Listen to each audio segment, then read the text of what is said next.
देखिए जो हम बना रहे हैं ये न्यू बोलेरो का सीट कवर स्टिचिंग कर रहे हैं। हम आपको इस वीडियो में new Bolero seat cover stitching किस तरह करते हैं हम आपको इस वीडियो में दिखाएंगे। दोस्तों अगर सीट कवर का काम सीखना चाहते हैं, जो सीट कवर किस तरह स्टिचिंग करते हैं, तो हम आपको इस वीडियो में स्टेप बाय स्टेप दिखाएंगे जो सीट कवर किस तरह स्टिचिंग करते हैं। आप देख सकते हैं कितना बेहतरीन डिजाइन है। तो इस डिजाइन को किस तरह स्टिचिंग करते हैं हम आपको इस वीडियो में स्टेप बाय स्टेप दिखाएंगे। जो इसका मिडिल है उसे किस तरह स्टिचिंग किए हैं, उसका साइडर डिजाइन किस तरह स्टिचिंग करते हैं और जॉइंट किस तरह करते हैं। जॉइंट होने के बाद इसे बॉर्डर किस तरह दौड़ाते हैं, आपको बॉर्डर दौड़ाकर एक सीट रेडी करके आपको दिखाएंगे इस वीडियो में। तो वीडियो के एंड तक का बने रहिए, आपको समझ में आ जाएगा। आपके लिए बहुत हेल्पफुल वीडियो होने वाला है। तो वीडियो को बिना स्किप किए लास्ट तक का देखिए और काम सीखिए। अगर वीडियो अच्छा लगे तो वीडियो को लाइक करें, चैनल पर अगर नए हैं तो चैनल को सब्सक्राइब करें और दोस्तों के पास शेयर करें। चलिए दोस्तों हम आपसे मिलते हैं वीडियो के एंड में, तो वीडियो को ध्यान से लास्ट तक का देखिए।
दोस्तों हमारा देखिए न्यू बोलेरो इसका सीट कवर लगभग स्टिचिंग होकर रेडी हो चुका है।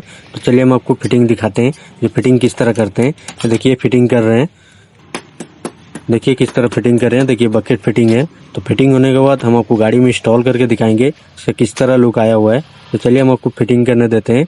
तो फिटिंग कर लेते हैं, इसके बाद हम आपको गाड़ी में इंस्टॉल करके दिखाएंगे। तो वीडियो में एंड तक का बने रहिए। अगर आप लोग को इसका कटिंग का वीडियो चाहिए, जो इस डिज़ाइन को किस तरह कटिंग करते हैं, अगर सीखना चाहते हैं तो इसका हम वीडियो बनाए हैं। अगर आप लोग नहीं देखे हैं तो इस वीडियो के डिस्क्रिप्शन में इसका लिंक आपको मिल जाएगा, वहाँ से देखिए और काम सीखिए। देखिए दोस्तों हमारा फिटिंग होकर रेडी हो चुका है। तो चलिए हम आपको गाड़ी में इंस्टॉल करके दिखाते हैं। तो आप देख सकते हैं इसका फिनिशिंग, देखिए कितना बेहतरीन फिनिशिंग के साथ इसे हम रेडी किए हैं। देखिए पूरा ओरिजिनल फिटिंग है और ओरिजिनल सीट कवर बनाए हैं। तो आप डिज़ाइन देखिए और इसका फिनिशिंग देखिए कितना बेहतरीन फिनिशिंग के साथ इसे हम रेडी किए हैं। तो हमारा काम आपको कैसा लगा तो कमेंट में ज़रूर बताएं। तो उम्मीद है आपको इस वीडियो से कुछ सीखने को मिला होगा। अगर वीडियो से कुछ सीखने को मिला है तो वीडियो को लाइक करें, चैनल पर अगर नए हैं तो चैनल को सब्सक्राइब करें और दोस्तों के पास शेयर करें। तो चलिए दोस्तों हम वीडियो को यहीं पे एंड करते हैं, फिर मिलते हैं आपसे नेक्स्ट वीडियो के साथ, नेक्स्ट डिज़ाइन के साथ। जब तक का thank you for video watching.